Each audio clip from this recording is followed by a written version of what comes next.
Welcome to making custard fun for kids. It was initiated because I met a mum in the local supermarket that said, I don't know how to make custard, I just can't make it. So I thought I'd make this video to help mums provide healthy food for their children. So here's the pot of bird's custard, and if you have a look, we've all got a tag there. So if you gently pull on the tag,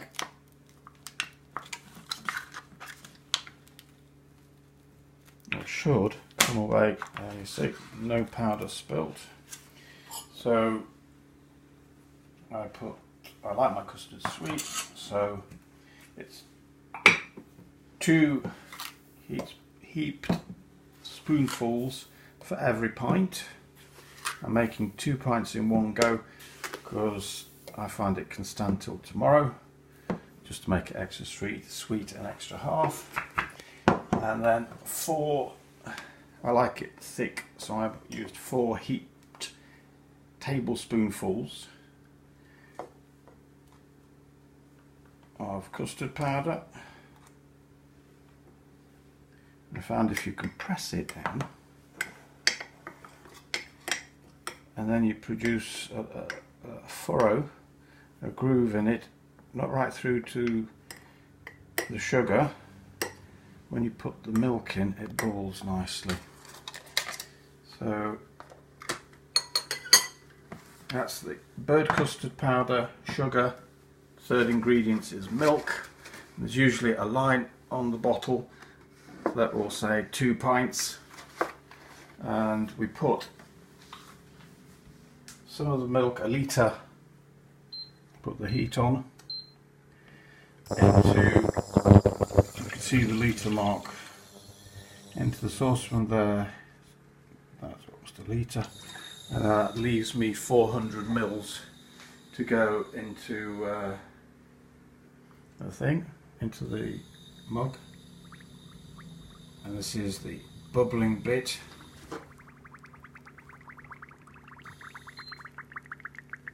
Bubble, bubble, toil and trouble is actually double, double toil and trouble. The witches cursing Macbeth, saying double, double 4 times the hard work, toil, and 4 times the trouble. So a poem that you can recite to your children, or get them to recite it whilst you mix the custard.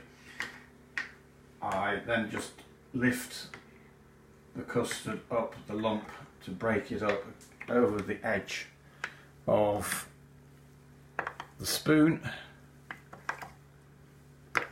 It dissolves quite quickly. You can actually put the sugar on top and have the custard powder underneath, and ask your child, will the bubbles be bigger or smaller? What do they think? If you have the sugar on top, will the bubbles be bigger? It's something you can try. So your child is made to think. As I make custard, I always remember primary school dinners. I come from a family, Eastern European family, where we used to have lots of potatoes. And at school meals, you only had 2 tiny potatoes. You ate those 2 tiny potatoes. You're going to be hungry. Won't be able to concentrate in class. And then came dessert, a sponge with fruit, upturned pineapple and custard, and it filled you, and you were able to concentrate on your work at school. So full tummy and concentration is there in the child. So I praise custard and I love it to today. And I'll put the milk back on. It's dissolved quite quickly, really. And the other thing I can remember about school dinners, that we sat on a table of 8, and one of the lads would always, when he had a salad, would say to the teacher at the end of the table, I'm looking for the stalk. And I thought, how could there be a stalk in a fruit salad? And it was the stalk on his raisins he was looking for. So that's my memories of custard at school. It filled me up, stopped the hunger, So that's why I think it's important. In milk there's calcium, sugar keeps your brain working. In powder we have maize flour. I think the best use of maize flour to make something very soft and smooth, and the child gets mesmerised that something that's liquid suddenly becomes thickened and semi-solid. So it's like a little miracle, a miracle of science.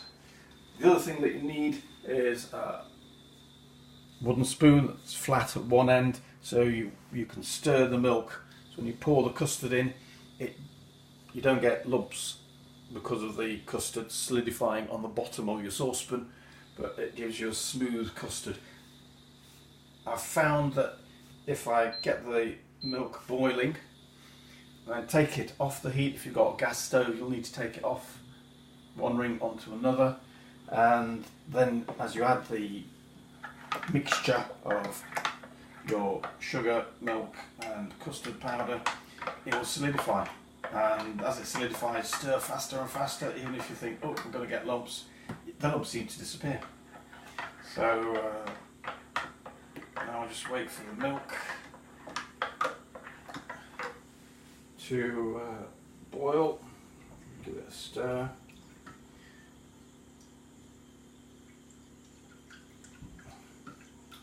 And you could also think about in the summer when there's a drought and the shortage of water, how you could wash the saucepan with the minimal amount of water usage. I've never timed myself how long it actually takes to make, but I'd imagine about 20 minutes. It's practice basically. I think the more frequently you do it, because I was hoping to video the bubbles, and so you hear the bubbling, and that's why I turned the milk off. But usually the milk, by the time I've managed to thoroughly mix the custard powder and sugar milk mixture together, so there's no hard bit still undissolved in the bottom of the mug, the milks would have been boiled. At the back here you can see a whole stack of custards, tins, and the competition is how many of these are empty and how many do you think are full, including this one. So how many pots of custard, tins of custard do you see, and how many do you think are empty and how many full? My next door neighbour Tim will be adjudicator. He'll check how many tins are empty. So we'll keep stirring occasionally the milk so it doesn't start to solidify on the bottom of the saucepan, so you feel it's totally smooth. And of course the song, if I may sing. Only the smoothest and sweetest of chocolate. This should be custard, apologies. Only the I need a drink.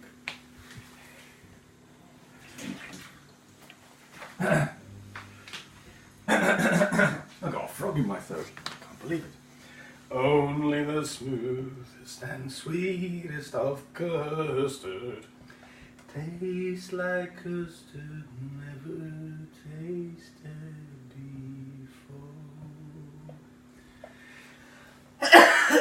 It's that wind outside. So it's coming to the boil. Thank you for your patience.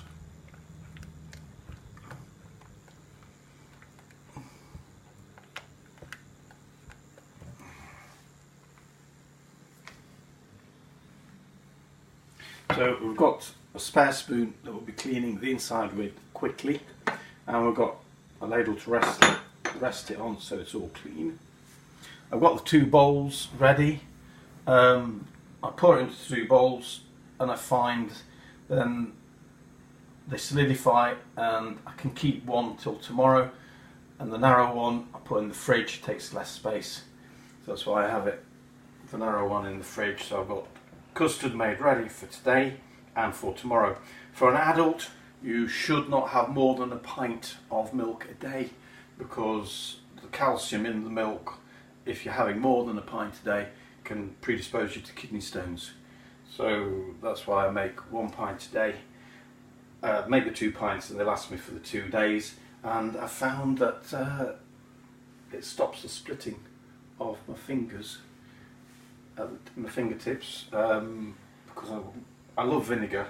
If I have too much of the vinegar, my skin on my fingers gets dry. There we are, we've got this boiled.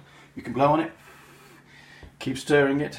On a gas oven you take it off onto the other ring. So now that it's fallen, I quickly give a stir of the custard and then just pop it in. You can rest the cup on the thing. As you can see now, it's solidifying. It's getting thicker. So I stir it faster. Got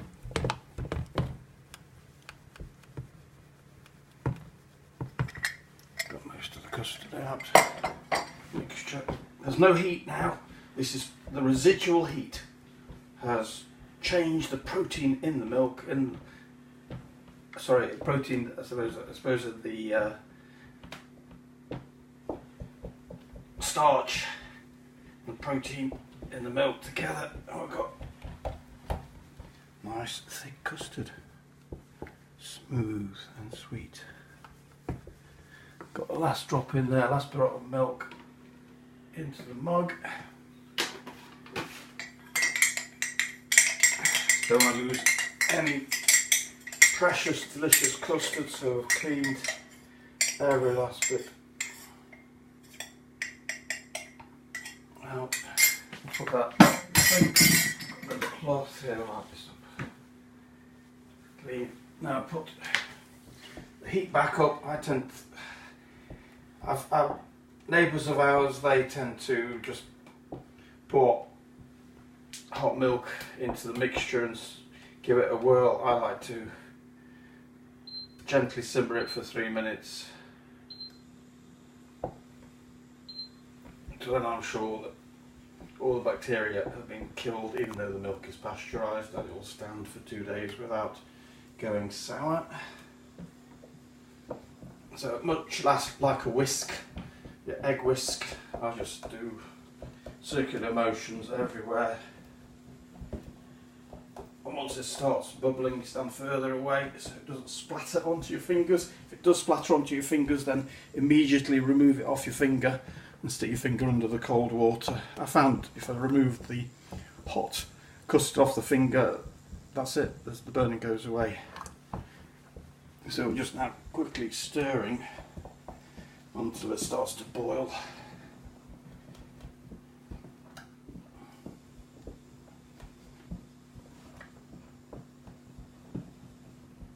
And time it for 3 minutes. Is that boiling? Yeah, it's boiling. Arm's length. But if it does splatter, it won't reach you, hopefully.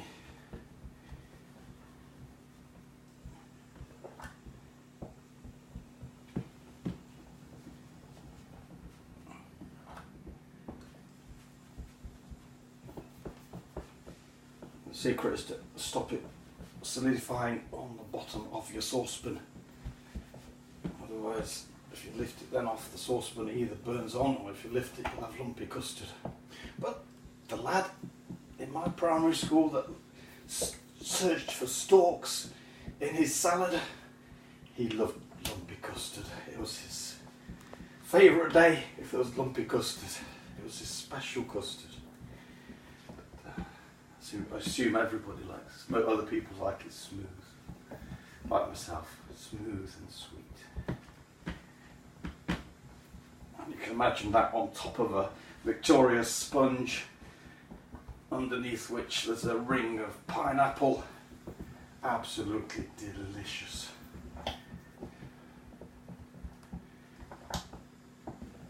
Oh, it's bubbling away nicely. I've stirred it so the heat's uniform throughout the custard. Just looking at the time. Give it one more minute. So it's bubbling fiercely. We turn the heat down a little bit. So you could say the poem again. Double, double toil and trouble. So the witches were selecting everything that was poisonous. The green skin of poisoned toad. And they're making a concoction. So you could get your children to recite a bit of Macbeth.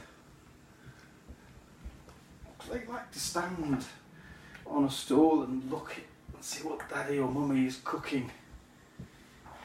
As long as they're a good distance away, they don't get splattered and they're safe. That's it. I think I'll just wait for the bubbling to stop. And we pour up the custard into the saucepans. This is an induction hob, obviously with a metal saucepan which is heavier. So have your elbows bent, upper arm pressed against your chest, so that you're saving your back. You're lifting the object with your biceps, so there's less strain on your back.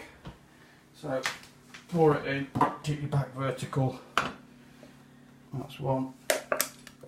There's the other. So you got most of the custard out quickly. So the saucepan, the weight of the saucepan has been reduced. I've got my elbows bent.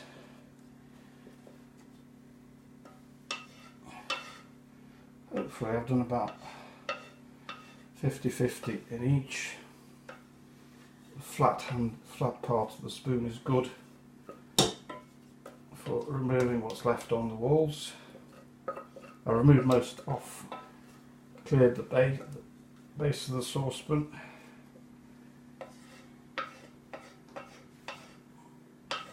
Now removing the custard off the spoon. I use a shorter spoon to go inside and quickly sweep what's still remaining. The saucepan's cooling to the air, so it's not as hot as it was. We can add some cold water to it.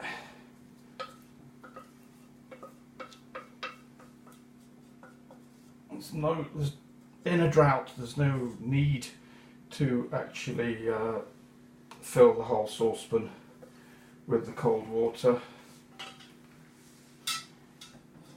Put a little bit in. And I rest it on the tile. Circular motions.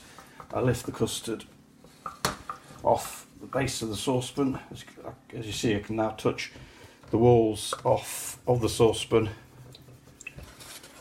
So in a drought, I'm using the minimum amount of water I could possibly use. The saucepan's no longer hot, so I can touch it without burning myself. And I've used a shortened one so I can get into the saucepan. Shortened wooden spoon so I can get into the saucepan and virtually clean the inside of the saucepan.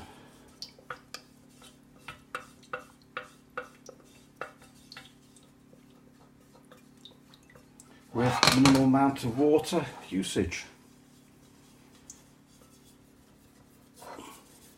If you're camping, I suppose you could, and you love custard as much as I do, you could even have this as a custard milkshake with water. There's a bit of milk in it. So you can see there we've almost cleaned that whole saucepan with minimum amount of water. And whoever wants to use a saucepan next on your camping trip has got a virtually clean saucepan to use.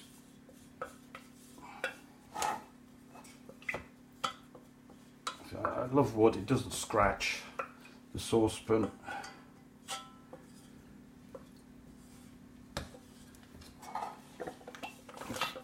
I'm resting the saucepan on a tile, so I'm I'm not pulling, the weight of the saucepan isn't pulling on my back. Your discs in your back gradually wear away unnoticed. Whenever you take weight, your back should be vertical. And there you see how many, I would say there's 100 mils there of water, and we've managed to actually virtually clean the whole saucepan in 100 mils. So if you're trekking and camping, you have to carry the water with you. Having 2 spoons, you can even make custard when you're camping, so you don't miss out on your daily dose. So that is hopefully custard explained for you, and then you can go to the supermarket, get your custard powder and start making custard for your children so they feel full, satisfied, contented, and hopefully at the end of the day go straight to bed and have a quiet sleep. Thank you for watching.